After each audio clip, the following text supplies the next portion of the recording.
Welcome to Peak Health with Dr. Gupta. This show is for those who want to optimize their health, maximize their genetic potential, and have some fun along the way. Today's show is about happiness, which is something we obviously all strive for daily. With all the craziness and negativity out there in the world today, how do we create happiness for ourselves? Is it even justifiable to feel happy in these times? Well, to answer these questions, today we have a wonderful friend and a business and life coach of mine, Trevor McGregor. Trevor became a professional coach after 25 years of building and operating a large hospitality group and real estate organization with over 50 plus locations nationwide. He was honored to work for Tony Robbins as one of his top master platinum coaches for over a half a decade. Trevor's completed over 30,000 strategic coaching sessions with business owners, real estate investors, Fortune 500 executives, franchise owners, doctors, lawyers, celebrities, professional sports athletes, and Olympians. I think that encompasses everybody. He is my own personal coach, and I can't speak highly enough about him. Welcome, Trevor. Wow. Well, that was spectacular, Ravi. I am so blessed and grateful to be here with you. And I'm telling you, this topic is absolutely needed, especially in days like today, especially the times we're living in. So thanks for having me on. Absolutely. Happy to have you. And speaking of happiness, let's get to a basic question. Why is happiness important? Why should we feel happy? Yeah, I love the question. And it might sound elementary, but we weren't put here to suffer, right? We were put on this planet on purpose and with purpose. And we were literally given this opportunity to have dominion over any other animal, insect, creature, plant, whatever you think about. Because, Ravi, scientists have now cataloged over 10 million different species, and we're the only one that has been given dominion over. And if the listener isn't familiar with what dominion over means, it means the power to choose. Every other bird, ant, fish, plant, insect operates on instinct, yet we've been given this power to choose. And we weren't here to choose misery. We weren't here to choose suffering. We weren't here to choose, all of these negative emotions. And we'll talk about those as we go forward. We were literally put here to have an amazing experience. And I do believe that, just like we can be unhappy, we can choose or take dominion over the choice to be happy. What do you think? Yeah, well, I love that answer. And, I'll speak from a medical perspective too. It's not only important just mentally and for your own mental health. And also a lot of people's life purpose is tied to happiness. I mean, most people's life purpose is tied to happiness. If you're following your life purpose, you are automatically happy. But then also physiologically, it activates the parasympathetic nervous system, right? Which is a system that needs to be activated to be in a state of healing. If you're in the sympathetic system, or that's like the fight or flight response, you're feeling stress, your cortisol level increases. Your body is in a reactive place, and you're not best suited to heal. If you're in a parasympathetic space, relaxed, calm, happy, you are in a space of healing. So not only does it affect you mentally, it affects you physiologically. So excellent. So that's the importance of happiness. And then the other question: some people think it's selfish in some ways to be happy during times of distress. They're thinking, all this catastrophe going on in the world, how can I be happy that I shouldn't be happy? What do you say to that? Yeah, again, the world has sped up so much. We've got so much coming at us. It's definitely a different time, and we're recording this as we come off the pandemic.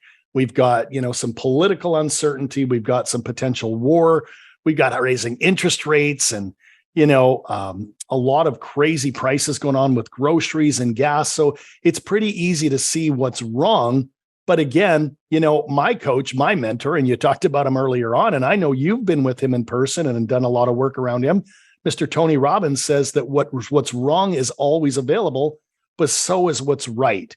So if all we're doing is going out there and pointing out what's wrong in the world today, we're really missing out on what we call the law of polarity. And what is the law of polarity? Well, the law of polarity decrees that every single thing on this planet has a polar opposite. I'll give you some examples.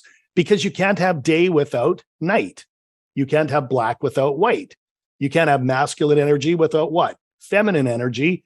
And you can't have the North Pole without the South Pole. So what's that got to do with happiness? Well, it really means that you can't have somebody that is miserable or unhappy or stressed out without the polar opposite also being available to them. Does that make sense? And since that makes sense, and again, we go back to having dominion over, you know what? It's like Tony says, you know what? If you really, all you look for is the color red, you'll find red, right? But if you look for the color green or blue or yellow, you'll find that as well, because Ravi, where focus goes, energy flows. And you and I have certainly known each other a long time.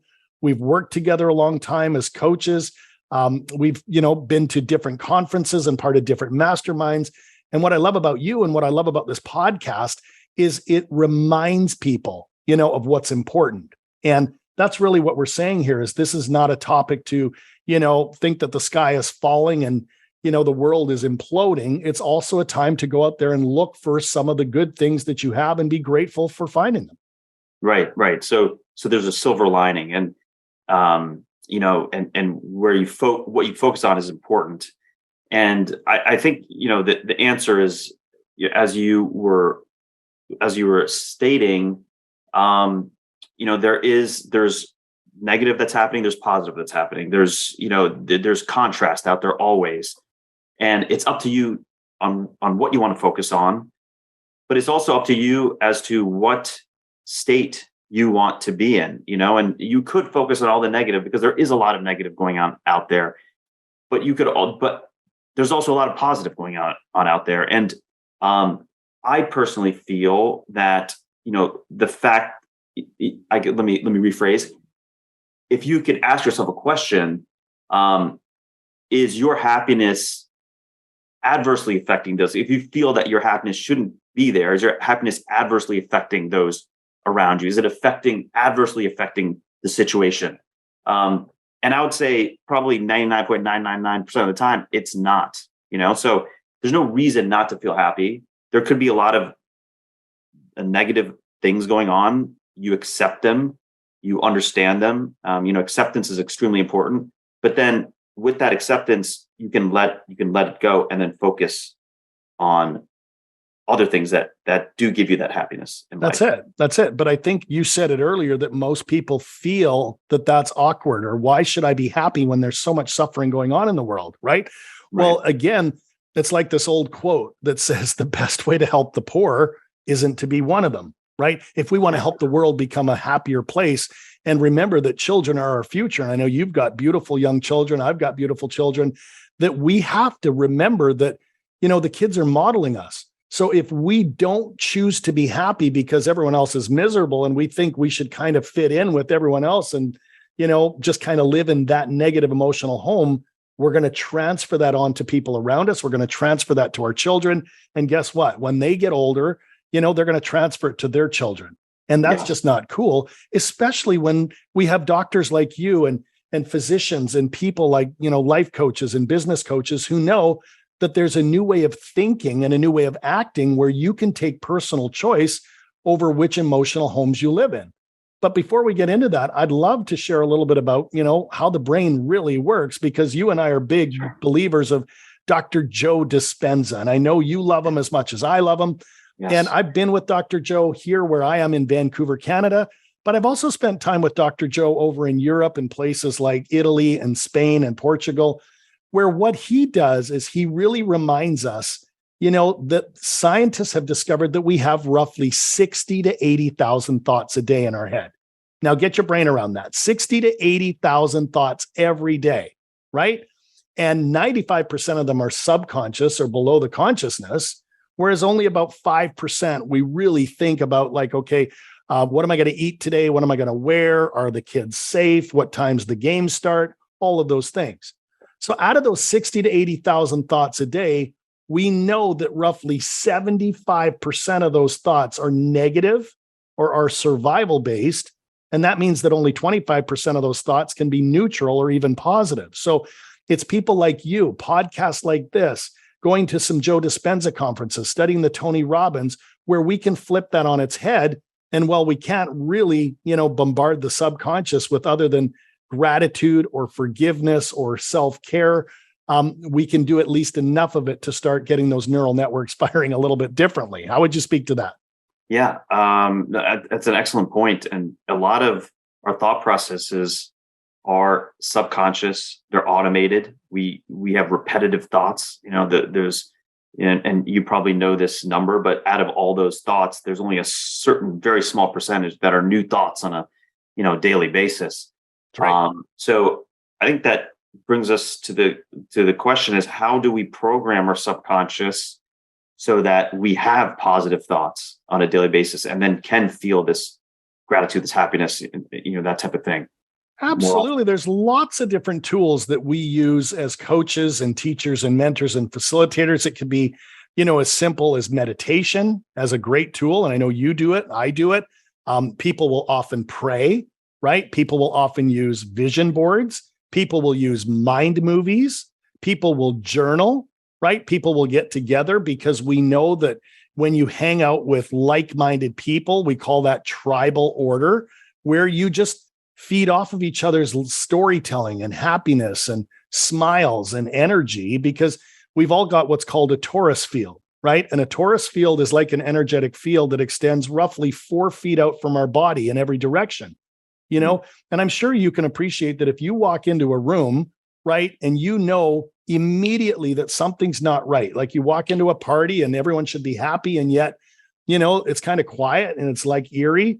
You're picking up on the energy field, and then you find out that somebody's dog was just hit by a car, right?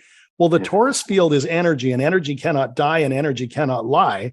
So the more that we can feed the field with prayer, meditation, journaling, spending time with children, getting into nature, or doing things that elevate our emotions and fill up our cup, it's one way to really weaken what we call the saboteur and call out on the wise sage.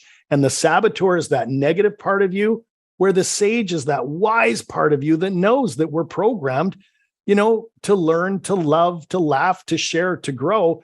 And I really do believe that happiness is available to all of us through a lot of those modalities. What do you think, Ravi?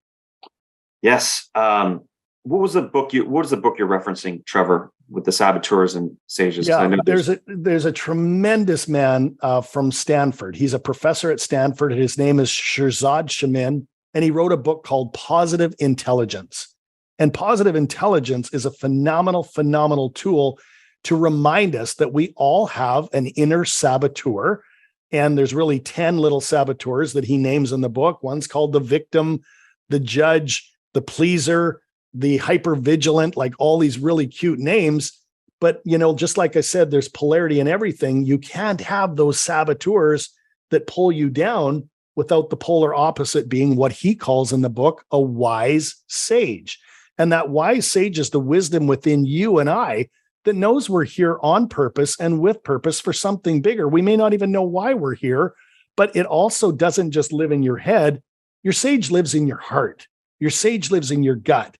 And I think that people forget that the heart and the gut are also muscles that if you don't drop out of your head and get into your heart and your gut to make decisions, your brain is always going to look to keep you safe and alive and keep you from danger, where your heart and your gut or your intuition truly can pick up on energy and help you live a better life.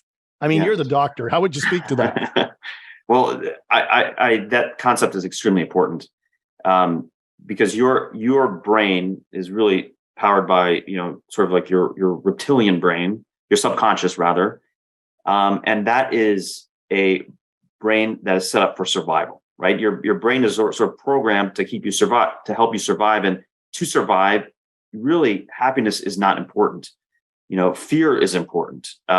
Being wary of your surroundings, making sure that you're safe, you're comfortable, you're in a place that these situations and those types of feelings don't necessarily relate to happiness. And we're lucky to be in this time and place where we don't need to be on edge. We're not worried about a saber-toothed tiger coming and biting our heads off, like at any given time. But part of our brain doesn't understand that. So that's where this subconscious programming comes in.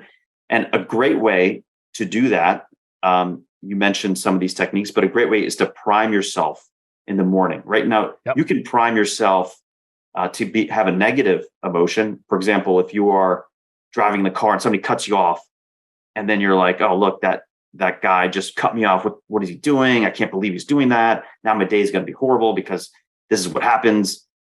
Something starts negative and it rolls into the negative, and that's only because you primed yourself for the negative, right? Well, you can prime yourself for the positive. You can think every day how grateful you are. You mentioned being grateful. We have a podcast on being grateful that I just recorded. Nice. Self-love is super important. And forgiveness. These are Correct. very powerful emotions. And we spoke about this at length in the past. Yep. But having those thoughts in the morning, really focusing on all the things that you're grateful for, primes yourself for being happy and maintaining that happiness. And then you slowly program your subconscious so that those thoughts don't automatically go to the negative. And then you can catch them. And actually, Trevor, I remember you helping me with this because I was experiencing these feelings of self-doubt and negativity. And I would think about things that I've done in the past. And I was like, oh, wow, I shouldn't have done that.